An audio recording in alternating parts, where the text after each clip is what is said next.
Bengal diaries এবং সপ্তম নিউজের পর্দা থেকে আমরা যেভাবে কলকাতা থেকে ঘুরে বেড়াচ্ছি এবং বিভিন্ন জায়গা থেকে আমরা তুলে ধরছি এই আয়োজনগুলোকে, যে আয়োজনগুলোর পিছনে কর্মকর্তাদের যে পরিশ্রম বা তাদের যে মানসিকতা সত্যি এক অভিনবত্বের দাবি রাখে এবং প্রতিনিয়ত যে ধ্বংসলীলা এগিয়ে চলেছে সেখান থেকে মুক্তি পেতে তাদের এই আশা, তাদের এই আয়োজন সার্থকতা পাক, এটাই আমরা কামনা করি। আর এই মুহূর্তে আমরা সপ্তম নিউজ এবং বেঙ্গল ডায়েরিজের পক্ষ থেকে একটি শংসাপত্র আমরা ওনাদের হাতে তুলে দিচ্ছি,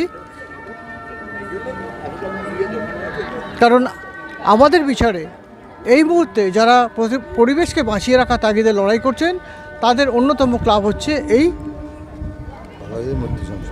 বাঘাযতীন মৈত্রী সংসদ। আর শুধু এটাই থেমে থাকবো না, আমরা শংসাপত্র না, একটি স্মারক আমরা তুলে দিচ্ছি আমরা শারদ কুর্নিশ এই মৈত্রী সংঘকে। বেঙ্গল ডায়েরিজের পক্ষ থেকে অনেক শুভেচ্ছা, অনেক অভিনন্দন। আপনাদের এই আয়োজন এগিয়ে চলুক এবং পরিবেশ আরও বেশি সচেতন হোক, মানুষ এইভাবে এগিয়ে চলুন। অসংখ্য ধন্যবাদ বেঙ্গল ডায়েরিকে আমাদের সম্মানে ভূষিত করার জন্য। আগামী দিনে আমরা মৈত্রী সংঘ ক্লাব চাইব আরও বিভিন্নভাবে সমাজকে বার্তা দেওয়ার জন্য পুজো প্যান্ডেল তৈরি করার। অসংখ্য ধন্যবাদ কমিটিকে এবং সঙ্গে থাকুন, দেখতে থাকুন বেঙ্গল ডায়েরিজ। আমি সমীরণ।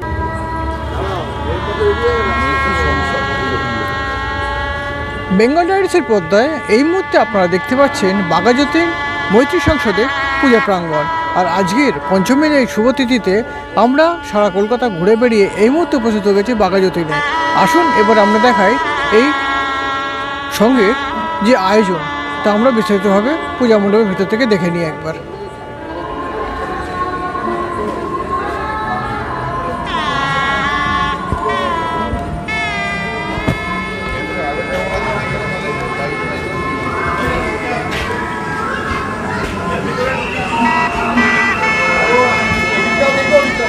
অভিনব তাদের এই আয়োজন এবং আর এই মুহূর্তে বহু মানুষ উপস্থিত হয়েছেন এখানে। আর আমরা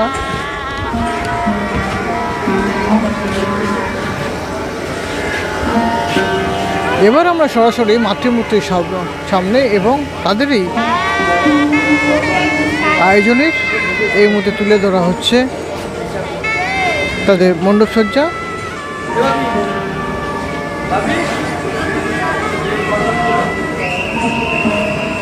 আসছি ফিরে আরও বিস্তারিতভাবে ওদের কর্মকর্তাদের সাথে কথা বলে নিই তাদের আয়োজন সম্পর্কে।